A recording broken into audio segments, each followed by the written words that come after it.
Nathan Pierce had everything. A thriving career, a sharp eye for the perfect shot, and a life built on vision. But in a single violent moment, everything went dark. Stripped of his sight, he spirals into despair, convinced his life is over. But when a woman named Riley refuses to let him give up, he's forced to confront a terrifying question. Can you truly see without your eyes? Where are you watching from? Let us know in the comments. Don't forget to subscribe for more powerful stories. Nathan Pierce had always lived through his lens. Every photograph he took was a frozen moment in time, a testament to the way he saw the world, through light, shadows, and emotions that couldn't be put into words. His work was celebrated, displayed in galleries, and analyzed by critics who called him a visionary. But Nathan never cared about the praise. For him, photography wasn't about fame or artistic recognition. It was about control, about capturing something fleeting and making it last forever. That night was supposed to be a celebration. His latest exhibition, Fragments of Light, had been a massive success. The gallery buzzed with voices, champagne glasses clinked, and people murmured over his photos as if they held the secrets of the universe. Nathan moved through the crowd with ease, accepting congratulations, nodding at the praise, but never truly engaging. His eyes flickered between faces, lighting, composition, his mind always framing the next shot, even when he wasn't holding a camera. At one point, a journalist approached him, a young woman with sharp eyes and a voice dripping with forced admiration. "Nathan, your work has this almost supernatural ability to capture emotion. It's like you don't just see the world, you understand it in a way no one else does. Do you think that's a gift or a skill you've trained?" Nathan sipped his whiskey, considering the question. "Both," he said simply. She laughed, expecting more, but Nathan had already moved on. The truth was, he had no answer. Photography had never been a choice for him, it was instinct. Sight wasn't just something he had, it was something he used. Every second, every breath was about seeing more, capturing more, understanding more. Without it, he wasn't sure who he would be. The night stretched on, full of polite conversations and obligatory handshakes, but eventually he slipped out. He preferred the city at night, when the streets were empty and the neon glow painted everything in a soft, otherworldly light. The silence was different too. Not the absence of sound, but a kind of quiet anticipation, like the city itself was holding its breath. His apartment was only a few blocks away, but he didn't take a cab. He never did. Walking was part of his ritual after every show, a way to process, to clear his mind. His fingers twitched, itching for his camera, but tonight he let himself simply exist in the moment. His phone buzzed in his pocket, a message from his assistant. The investors loved the turnout. "Big things ahead, Nathan. We should celebrate properly." Nathan smirked, typing a quick reply. "Already celebrated, heading home. We'll talk tomorrow." He barely looked up as he crossed the street, his mind still half in the gallery, half on the next project forming in the back of his mind.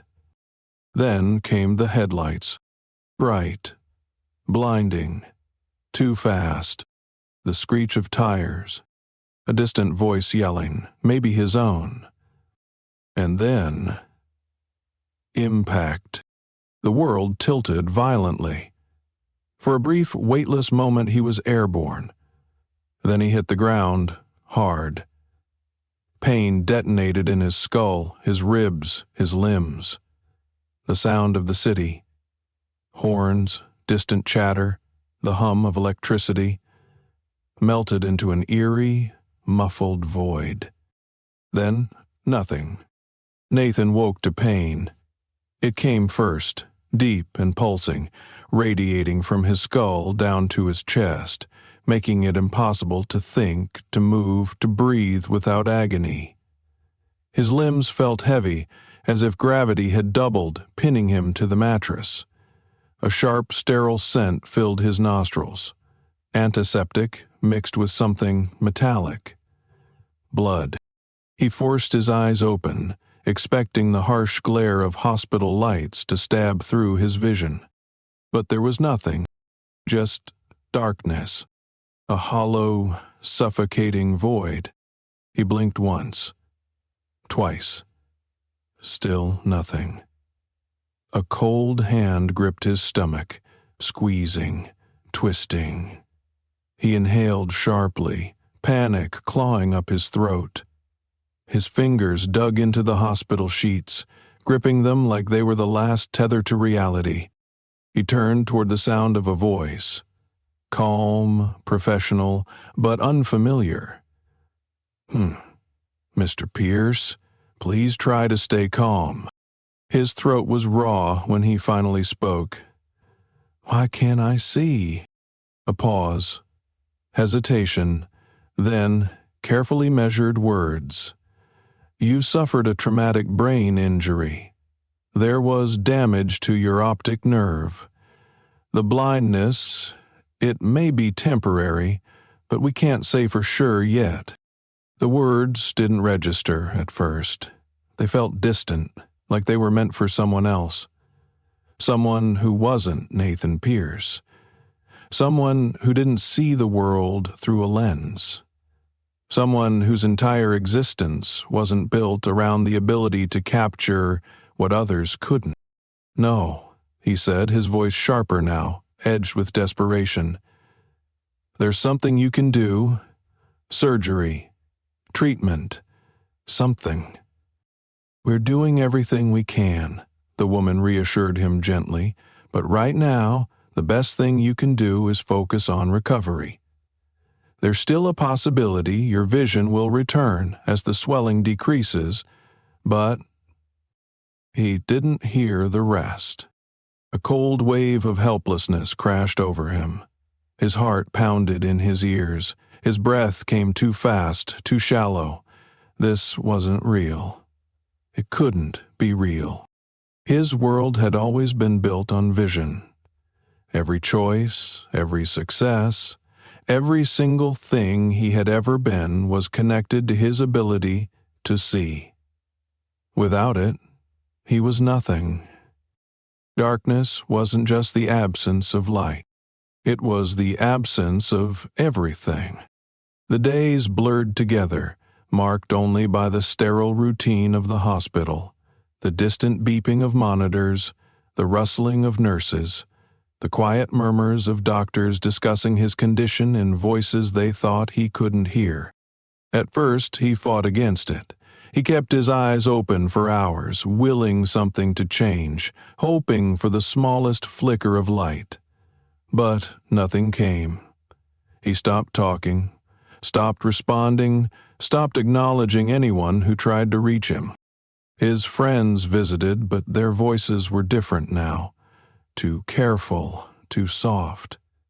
Pity dripped from every syllable, and it made him sick. He didn't need their sympathy. He needed his sight back. Only one person refused to treat him like glass. His sister, Claire. She sat by his bed, unbothered by his silence, her usual sharp wit cutting through the thick haze of his thoughts. "Don't give up," she told him firmly. "You're the most stubborn bastard I know. If anyone can get through this, it's you." He wanted to believe her. He really did. But the darkness was relentless, and every second that passed chipped away at him, leaving him hollow. Then, one afternoon, when he had long since stopped expecting visitors, someone new entered his room. He heard the soft click of the door, followed by steady, confident footsteps. Then a voice, smooth, warm, and unwavering. "Nathan Pierce," she said, as if stating a fact rather than introducing herself. He exhaled slowly, turning his head toward the sound. He had no energy for another doctor, another therapist, Another well-meaning but ultimately useless conversation. "Who are you?" he muttered. A small pause. Then the voice answered, firm and certain. "My name is Riley," she said, "and I'm here to help." Nathan barely acknowledged the woman standing in his hospital room. He had lost count of how many people had walked in and out over the past few days. Doctors with their cautious optimism, nurses with their forced cheerfulness, friends with their empty reassurances. They all said the same things. "We're here for you. You'll adjust. Just give it time." He didn't need time. He needed his sight. He heard the subtle shift of fabric, the faint sound of someone crossing their arms. The woman, Riley, she had said her name was, wasn't moving any closer, but she wasn't leaving either. That alone irritated him. "I know you don't want to talk," she said. Her voice was steady, calm, and maddeningly patient. "That's fine. I just wanted to introduce myself."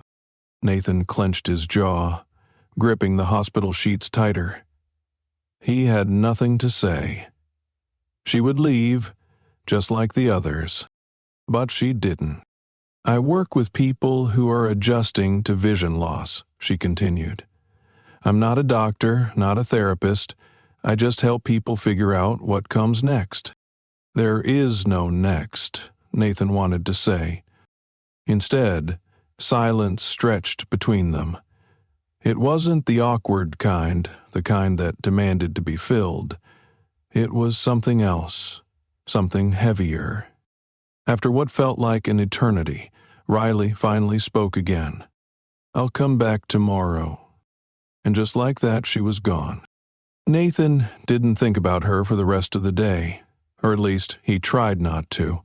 But her words lingered, gnawing at the edges of his thoughts. What comes next? It was a question he refused to answer. Time became meaningless in the dark. He had no way of knowing morning from night except by the activity around him. The shuffle of nurses, the beeping of machines, the distant voices of visitors in the hallway. He ate only when his body demanded it, and even then he barely tasted the food. Sleep was elusive. His mind refused to rest, cycling through the same thought over and over. What if this is permanent? Claire visited the next morning. She was the only person he could tolerate for more than a few minutes, mostly because she didn't treat him like a fragile piece of glass. "Mom thinks you're going to waste away in here," she said, the sound of her chair scraping against the floor as she sat beside him. "She keeps sending me these ridiculous articles about miracle treatments." I told her to calm down, but you know how she is. Nathan let out a humorless breath. Their mother had always been dramatic. "You should eat more," Claire added. "You look like hell." "Can't exactly check," he muttered. There was a beat of silence. Then Claire let out a sigh and lightly punched his arm. "Guess I'll just have to tell you then. You look like hell." Her honesty was oddly comforting. It was the closest thing to normal he had left. But even Claire had to leave eventually. And when she did, the silence returned. Nathan lay awake for hours that night, staring into the endless void, willing his vision to return. He pressed his palms against his closed eyelids, hoping, praying for something. A flicker of light, a shadow, a shape. Nothing. By the time the door opened the next morning, he was exhausted, caught in the hazy space between sleep and wakefulness. "Nathan," the voice was familiar now, and it annoyed him that he recognized it before she even spoke his name. "Riley," he muttered. "You remember me." "I remember voices. Not much else I can do." She didn't respond right away. He could almost hear her studying him, like she was waiting for something. "How are you feeling?" "Like I can't see." He expected her to leave after that. Most people did when he answered like that. But Riley didn't. "I figured," she said, her voice unshaken. "So, what's the plan?" Nathan frowned. "The plan?" She repeated it, like she was testing him. "Are you going to sit in here forever, or are you going to start figuring out what comes next?" He almost laughed. There is no next, but something in her tone, something too sharp, too certain, made him hesitate. "There's nothing I can do," he said flatly. "You can," Riley countered. "It's just going to take time and effort." Time and effort, the two things he had always believed could accomplish anything. But this wasn't some ambitious photography project. This wasn't a challenge he could simply overcome. "I know you don't believe me," she continued, reading his silence. "That's fine. You don't have to. But I'll be here anyway." Nathan didn't respond. He had nothing to say. And once again, after a long pause, Riley simply said, "I'll come back tomorrow." She was gone before he could tell her not to. But the next morning, when he heard the door open and the measured rhythm of her footsteps, he realized, against his own will, that he had been waiting for it. He almost wanted to ignore her, to shut her out like he had done with everyone else.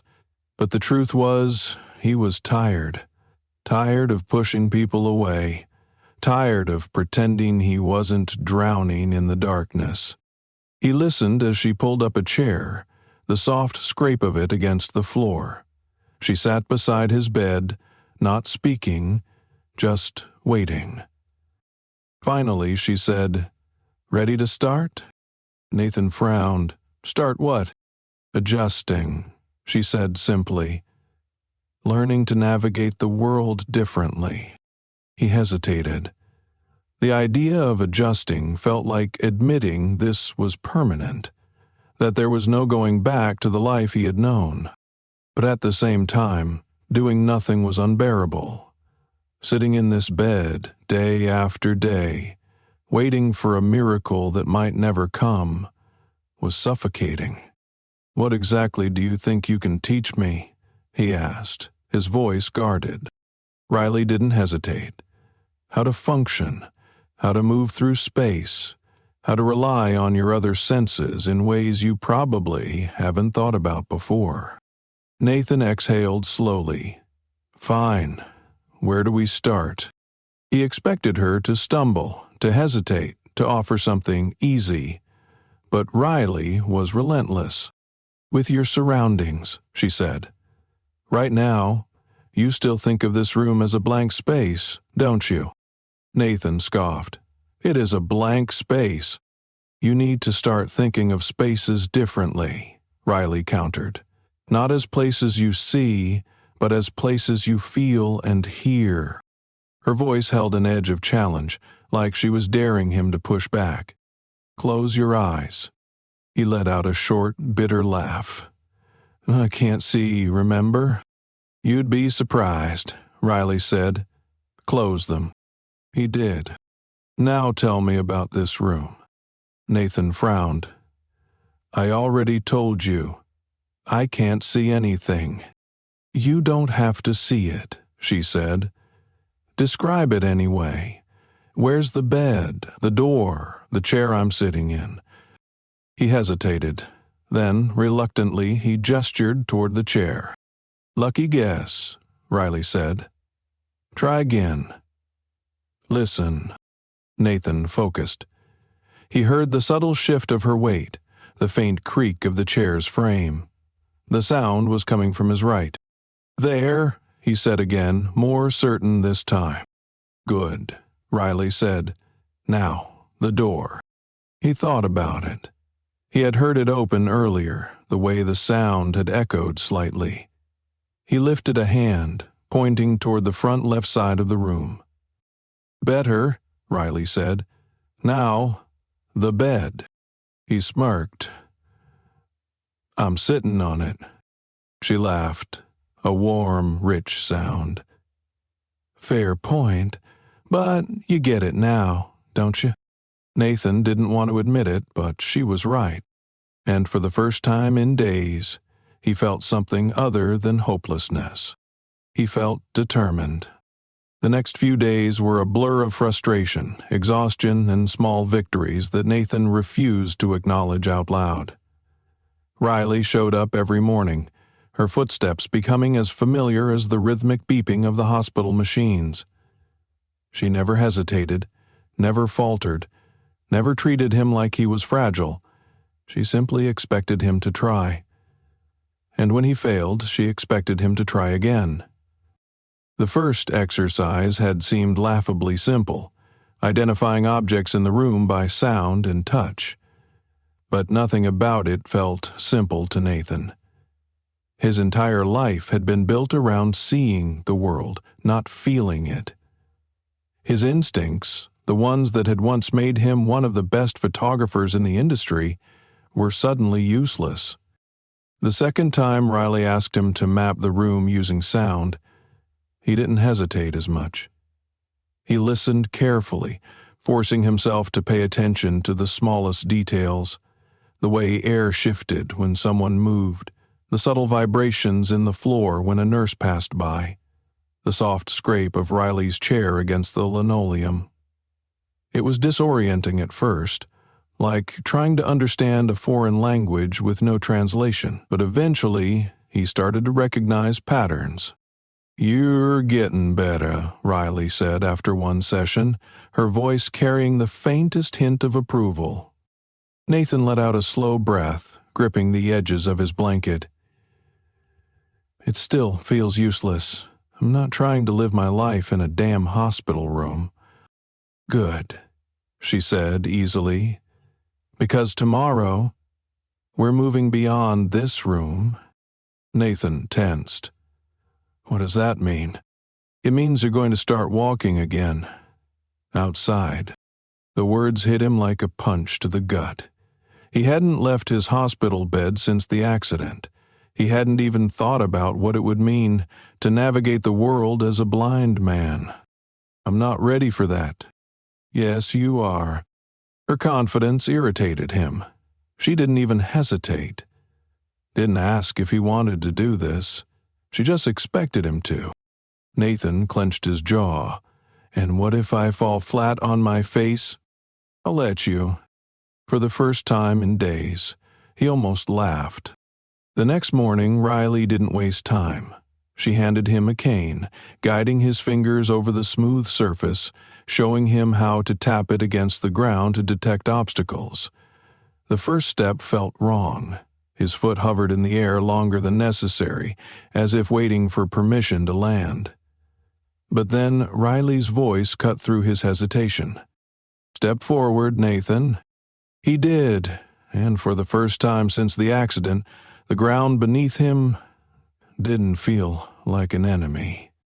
They made it out of his hospital room and into the hallway, where every sound felt sharper, louder. Nurses chatting at their station, the distant hum of a vending machine, the echo of footsteps on polished tile. It was overwhelming, and for a split second, Nathan thought about turning back, but then Riley spoke, steady and patient. "Breathe. Focus on what's in front of you."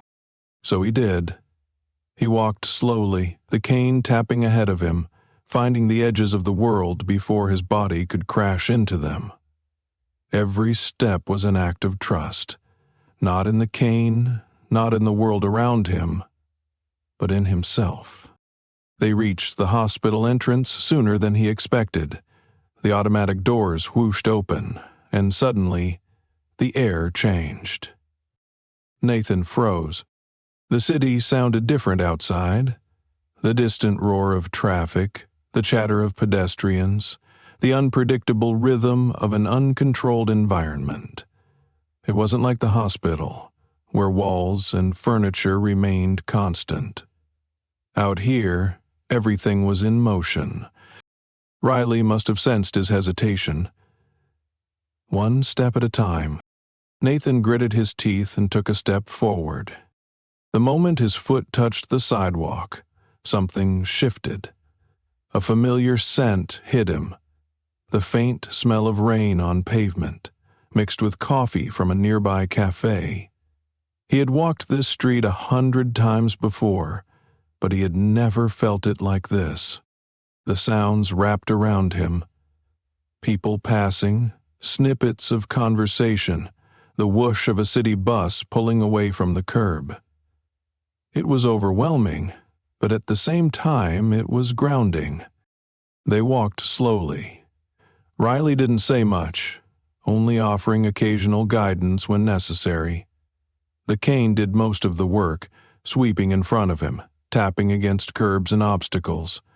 Nathan focused, using every other sense to paint a picture of the world in his mind. It wasn't the same as seeing, but it was something. After a while, they stopped. Nathan turned his head slightly. "Where are we?" "The park across from the hospital?" He inhaled, picking up the scent of damp earth, the rustling of leaves, the laughter of children playing somewhere in the distance. "I didn't think we'd make it this far," he admitted. "I did," Riley said. Her certainty was infuriating, and, somehow, reassuring. They sat on a bench, the wood cool beneath his fingers. For a while, neither of them spoke. Nathan tilted his head. "Why do you do this?" "Do what?" "This job." He gestured vaguely, knowing she'd understand what he meant. "Helping people like me." Riley exhaled slowly, and for the first time her voice wasn't completely steady. "My brother was blind," she said. Nathan's fingers tightened around the edge of the bench. He hadn't expected that. "He wasn't born that way," Riley continued. "It happened later, an accident like yours, but he never—" She hesitated, choosing her words carefully. "He never adjusted. He couldn't accept that his life had changed, and one day he just stopped trying." Nathan's throat felt tight. "I couldn't save him," Riley said softly, "but I can help others. And that's enough." Nathan turned his head toward her, even though he couldn't see her face. "You don't talk about this with your patients, do you?" "No," she admitted. "Why tell me?" He heard her shift slightly, as if considering her answer. Then, quietly, she said, "Because I think you might actually listen." For the first time since the accident, Nathan realized something. He didn't want to end up like Riley's brother. He wanted to fight. He wanted to live. They walked back to the hospital, but something was different now. The weight in Nathan's chest didn't feel as suffocating. The darkness around him wasn't as empty. Back in his hospital room, Riley stood near the door. "Same time tomorrow?" Nathan nodded. "Yeah?" She didn't say anything else. She just left. And for the first time since waking up in that hospital bed, Nathan found himself looking forward to something. Not the past. Not the way things used to be. But to tomorrow. Nathan's release from the hospital should have felt like a victory. Instead, it felt like stepping off a ledge into the unknown. The world outside was no longer the one he had left behind before the accident. It was the same city, the same streets, the same apartment waiting for him, but now everything was unfamiliar. The steady hum of traffic felt louder, the space around him stretched wider, and even the air smelled different. The first few steps out of the hospital doors were cautious, deliberate. His cane tapped against the pavement, a hesitant bridge between him and the unseen world ahead. Riley walked beside him, silent except for the occasional instruction. "Step down. Small curb ahead. Tilt your cane slightly left. There's a trash can coming up. Don't tense up so much. Trust your instincts. Trust, that was the hardest part. He had spent years relying on his eyes to control everything around him. Now he had to put his faith in a thin piece of carbon fiber and a woman who refused to let him sink into self-pity. The cab ride to his apartment was quiet. Nathan had nothing to say, and Riley didn't push. When they arrived, he hesitated before stepping out. His apartment had always been his sanctuary, an open, modern space filled with books, travel memorabilia, and walls covered in his framed photographs. Now, it was just another unknown. "You ready?" Riley asked, her voice unreadable. Nathan exhaled slowly. "Not really." "Good," she said. "Means you'll actually try." She guided him inside, narrating the layout as if it were a crime scene report. 3 feet forward, your couch, end table to the right, coffee table dead center of the room. Watch your shin. Nathan reached out instinctively, fingers brushing against the smooth surface of his leather couch. His mind tried to piece together the room based on memory, but without sight, it felt like a hollow replica of what it used to be. He walked further in, trailing his fingertips along familiar furniture edges.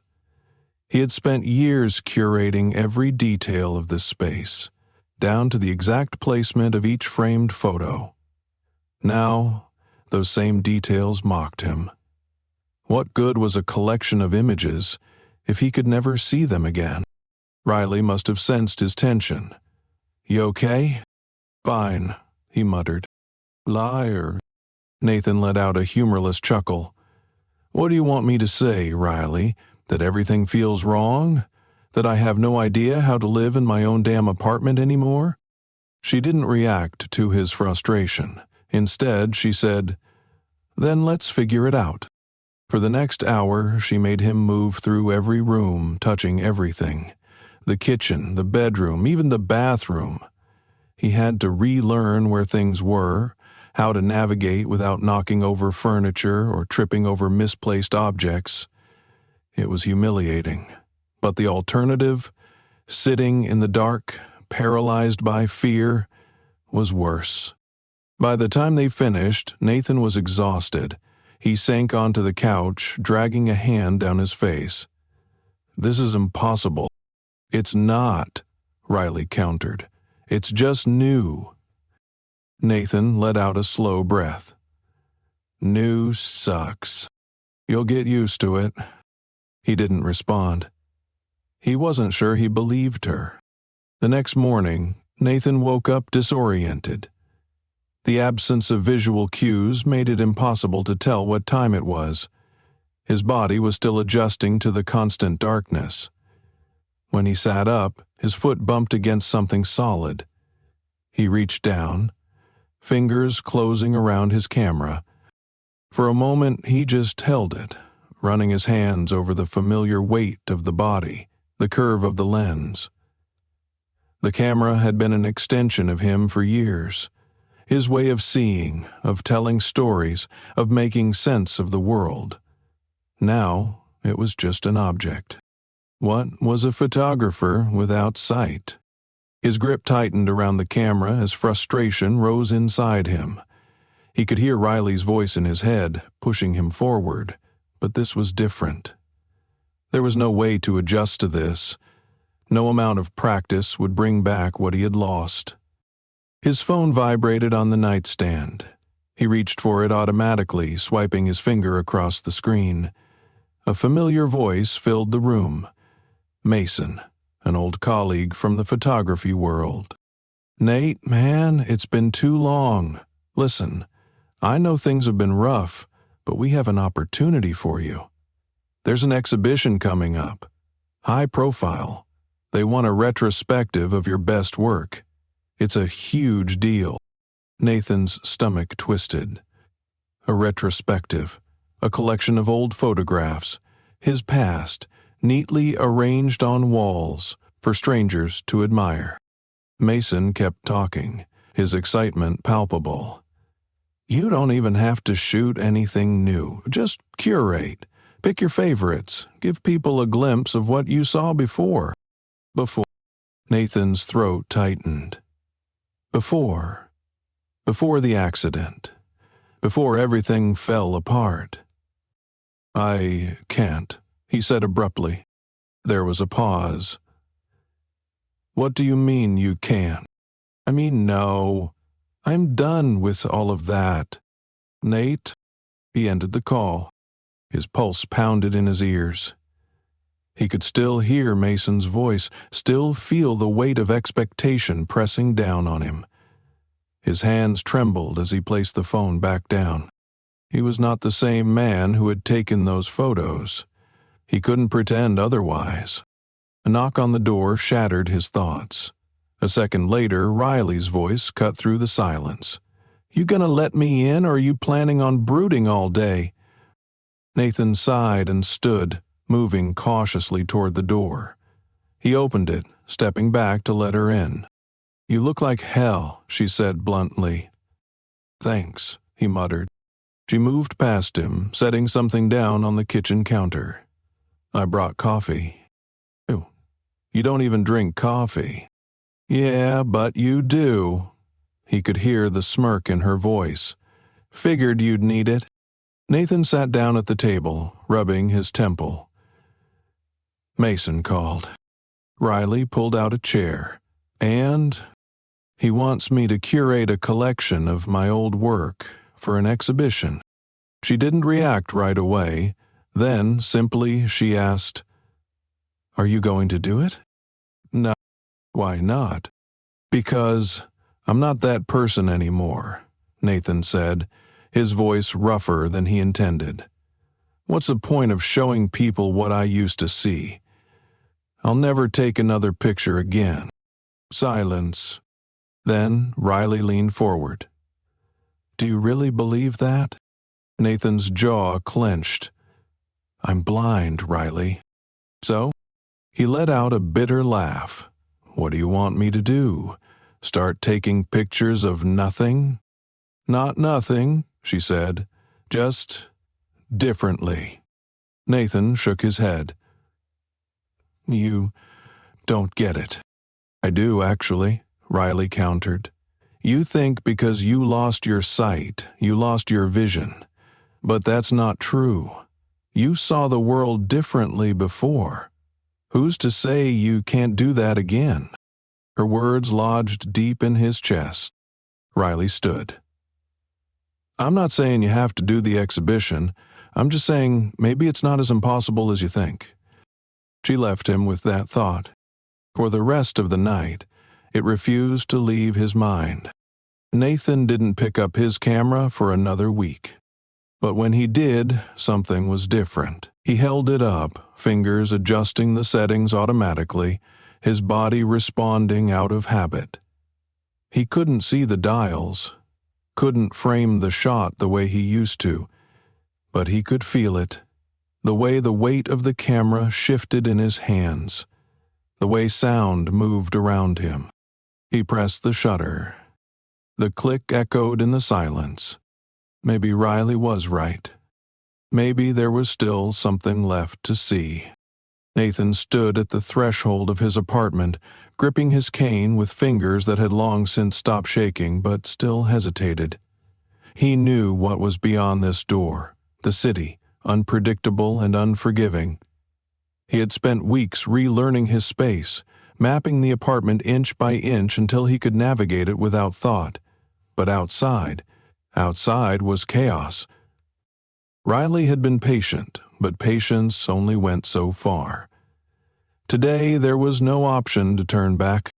You ready? She asked. No. Good, she said, and opened the door. The city hit him like a wave, the scent of car exhaust, fresh bread from a bakery down the street, the sharp tang of rain on pavement, the distant hum of voices, some speaking too fast, others laughing, footsteps moving in every direction. It was too much all at once, a symphony he had no conductor for. Riley didn't let him dwell, first steps always the hardest. Nathan exhaled through his nose, and stepped forward. The cane tapped ahead of him, feeling out the curb before his foot found it. One step, then another. His muscles tensed automatically, his body instinctively bracing for something to go wrong. But nothing did. Riley was beside him, close enough that he could sense her presence, but she didn't guide him. She didn't coddle. They walked. It was the longest distance he had traveled alone since the accident. 2 blocks, then 3. Each step felt like an act of defiance, like daring the universe to prove him wrong. "You're gripping the cane too tight," Riley said. "Relax your wrist. You're leading it, not fighting it. I feel like I'm walking straight into traffic. If you were, I'd have the decency to warn you." That made him huff out a breath that was almost a laugh. Almost. They kept going. A child's bicycle whizzed past him too close, the sound of spinning wheels sending a jolt of panic through his nerves. He clenched his jaw, but didn't stop moving. The sidewalk under his feet changed texture, brick instead of concrete. They were nearing the park. He could hear it now, the rustling of leaves, the rhythmic push of a swing set, birds pecking at crumbs. A low, distant sound sent ice shooting down his spine. A car, fast, too fast. His mind fractured, breaking apart into pieces that no longer fit. The screech of tires, the deafening honk, the world tilting, his body airborne, weightless for half a second, before his breathing went ragged.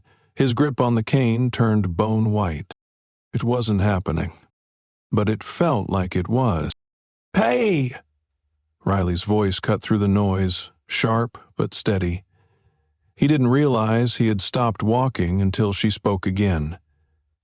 "Nathan." He inhaled sharply, his chest tight. A hand closed around his wrist, grounding. Warm, solid, not pulling him forward, not forcing him to move, just there. "You're safe," Riley said, quieter this time. "You're here." The panic still coiled in his gut, but something about the way she said it, certain, unwavering, kept him from drowning in it. Slowly, his pulse steadied. The sounds around him softened, no longer weapons, just no. After a few seconds, Riley let go of his wrist. "Keep going." He did. By the time they reached the park bench, his legs ached. He sat heavily, rubbing a hand over his face. That was fun. Riley smirked. Trauma flashbacks and all. Great addition to the experience. They sat in silence for a while. The sounds of the city faded into the background, no longer pressing in so sharply. Then Riley asked, "Do you want to keep doing this?" He frowned. "You mean the walk?" "No," she said.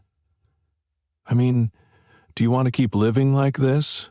Being afraid of what's out there?" Nathan didn't answer right away. He hated that question. Hated that she had asked it. Hated even more that she was right to. "No," he admitted. "Then stop acting like it." Nathan scoffed. "You have an incredible way of making things sound simple." "They are simple," Riley said. "They're just not easy." That was the difference, wasn't it?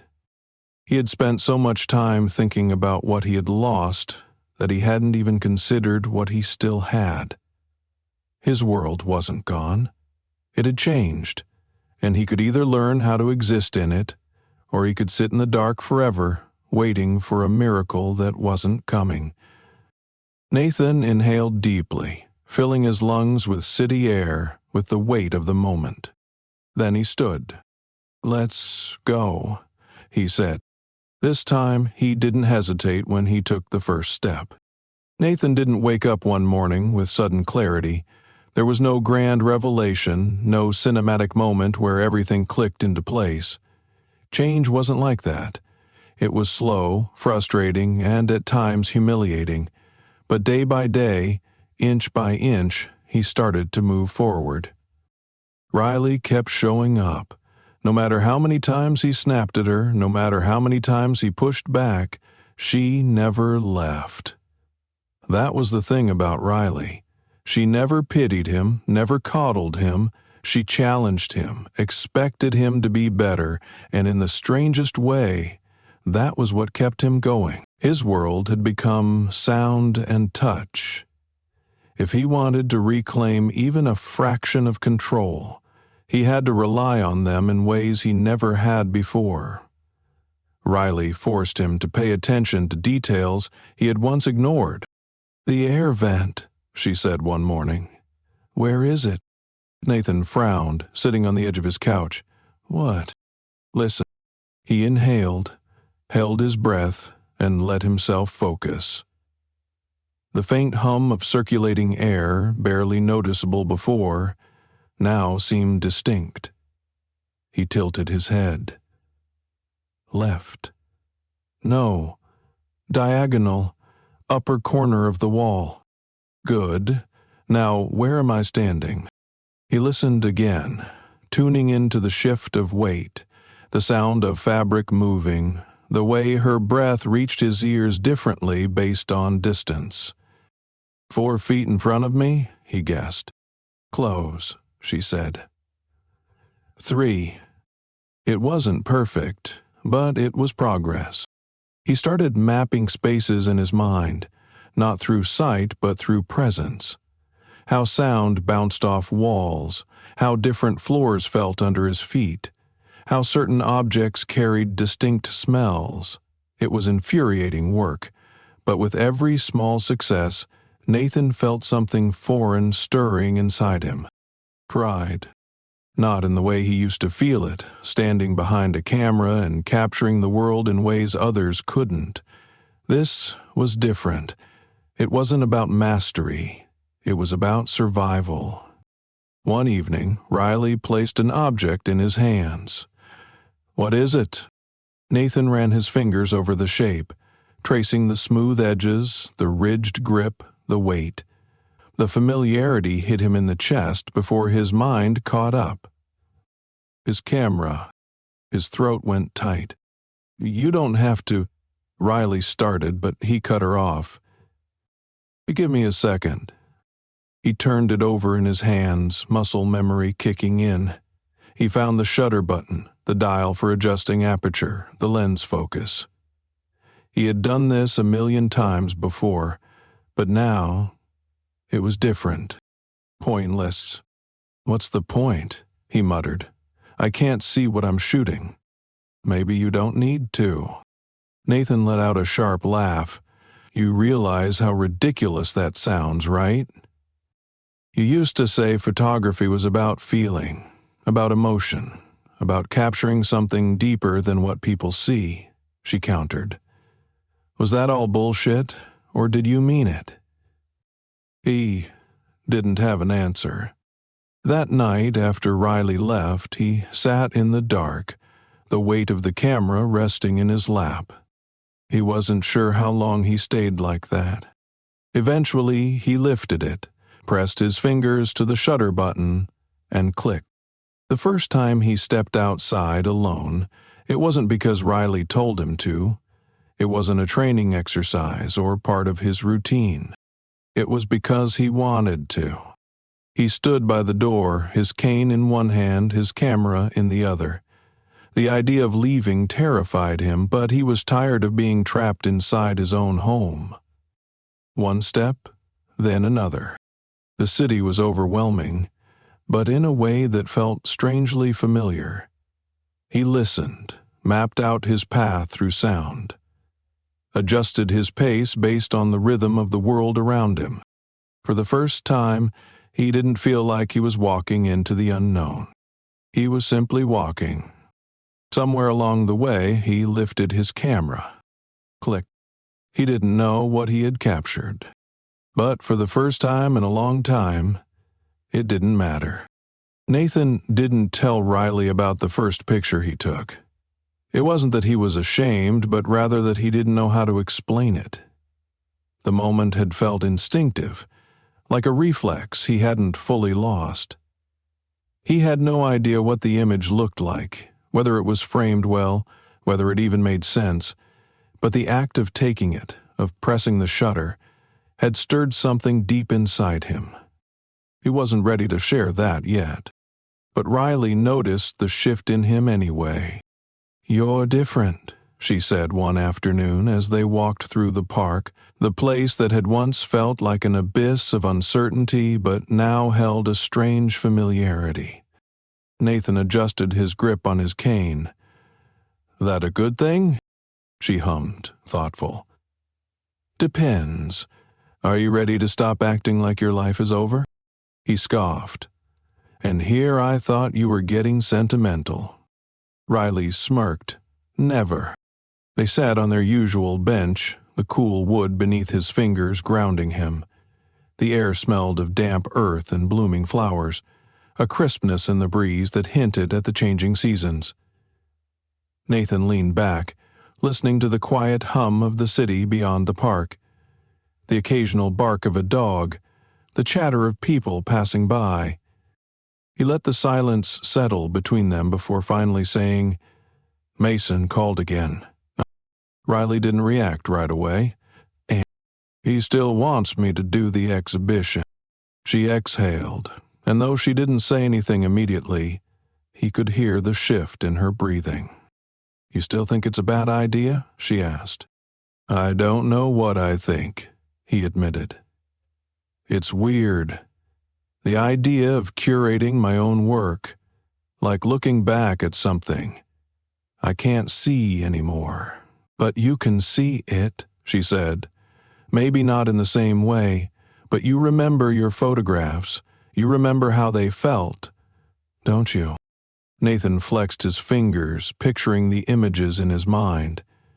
He had spent years perfecting his craft, understanding how light played across a subject, how shadows framed a story.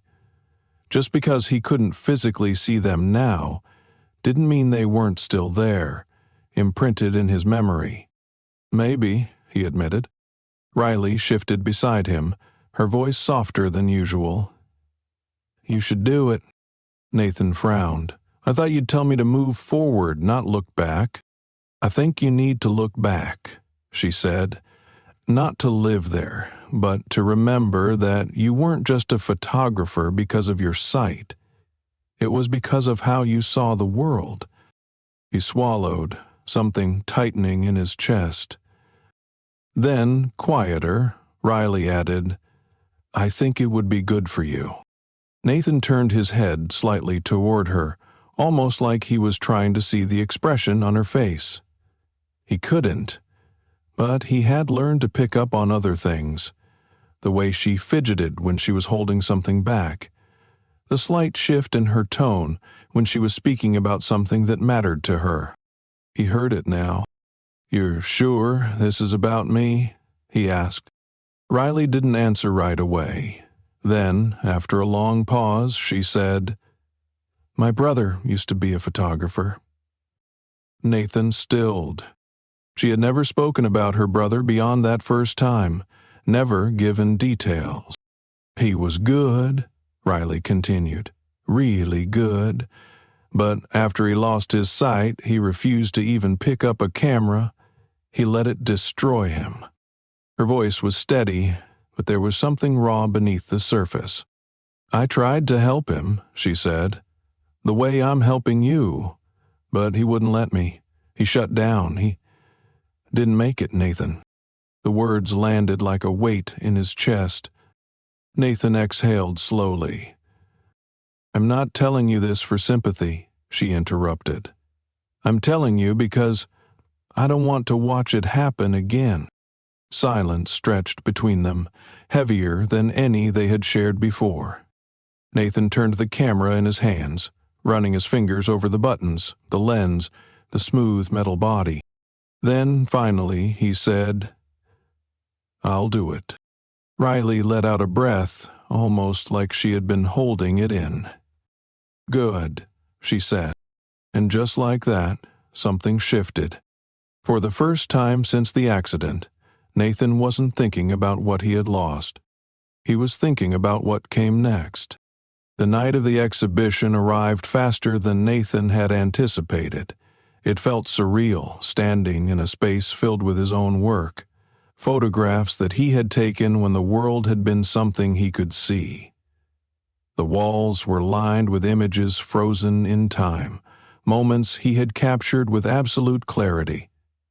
Now, those same images belonged to the people observing them, to the strangers murmuring their appreciation, to the critics analyzing his choices, to everyone except him. He adjusted his jacket, his fingers smoothing down the fabric in a subconscious effort to keep his hands busy. He had debated skipping the event altogether. It wasn't like he could admire the photographs himself. Wasn't like he could absorb the expressions on people's faces as they looked at his work. But Riley had insisted. "You need to be there," she had told him. "Not for them, for you." And so he was. The gallery buzzed with quiet conversation, the kind of muted excitement reserved for high-end art events. Nathan stood near the entrance, listening as people moved from one photograph to the next. Some whispered in awe. Others analyzed angles and lighting, speaking in technical terms that once would have been second nature to him. Now they felt like echoes of another life. A voice pulled him from his thoughts. Nathan Pierce, the man himself. Mason, his old colleague. His voice was warm, familiar, but laced with something that irritated Nathan. Relief. As if he had expected him to back out. Nathan smirked. "Surprised I showed up?" Mason chuckled. "You're not exactly known for your love of crowds." Nathan couldn't argue with that. "People are loving it," Mason continued. "Your work always had this rawness to it, but now it feels even more powerful, like people are seeing through your eyes, even though—" He hesitated. Nathan let him sit in the awkwardness for a moment before finishing for him. "Even though I can't." Mason exhaled. "Yeah." Nathan didn't blame him. No one really knew how to talk to him now. They all tiptoed around his blindness, as if acknowledging it would make it worse. He was used to it. But then Mason said something unexpected. "You ever think about shooting again?" Nathan stiffened. He hadn't talked about it, not really. Not even with Riley. Picking up the camera had been one thing, but the idea of actually creating again? That felt like stepping into a void with no safety net. "I don't know," he admitted. Mason was quiet for a moment, then said, "If you ever want to try, I have connections. People who'd kill to work with you again. You'd have to adapt, yeah, but you were never one to back down from a challenge." Nathan let the words settle. He wasn't sure if he was ready to answer. Before he could dwell on it, Riley's voice cut through the conversation. "You survivin'?" Nathan turned slightly, the corners of his lips tugging upward. "Barely." Mason laughed. "I'll leave you two to it." He clapped Nathan on the shoulder before disappearing into the crowd. Riley took his spot beside him, her presence as steady as always. "You doing okay?" Nathan exhaled. "I don't know, this is weird." "Weird how?" "Like standing in a life that doesn't belong to me anymore." Riley was quiet for a beat. Then she said, "Maybe it still belongs to you, just in a different way." Nathan didn't answer. For a while they just stood there. The sounds of the gallery washed over him, conversations blending into background noise. Then something unexpected happened. A flicker. It was barely there, more a sensation than a reality. But for the first time in months, the darkness wasn't absolute. It was like the suggestion of light just beyond the edges of his perception. like staring at something in his peripheral vision that wasn't quite there. Nathan's breath hitched. He blinked. The shadows didn't change. But there was something. Riley noticed his reaction immediately. "Nathan?" He swallowed hard. "I think—" He hesitated. "I don't know. It's probably nothing." But his heart pounded. 'Cause what if it wasn't? Riley didn't push. She never did. Instead, she reached for his hand, her fingers brushing his lightly before curling around them. "You'll figure it out," she said simply. And for the first time since the accident, Nathan believed her. "Thank you for staying until the end of this story." Nathan's journey teaches us an important lesson. Life doesn't end when things don't go as planned. We all face obstacles, moments that break us, times when we feel lost. But the truth is, we are more than our setbacks. Strength isn't about never falling. It's about finding the courage to stand back up, again and again. Isabella Weed, 1819. Nathan thought his life was over when he lost his sight. But in losing one thing, he discovered something even greater. A new way to see, a new way to live, and a new purpose he never expected. Sometimes, what we think is an ending is actually the beginning of something even more powerful. What challenges have you faced that changed the way you see the world? Let us know where you're watching from in the comments. If this story moved you, don't forget to subscribe to our channel. We have more inspiring stories coming your way. Stories of resilience, hope, and the incredible strength of the human spirit. Until next time, keep pushing forward, keep believing, and remember, there is always a way through the darkness.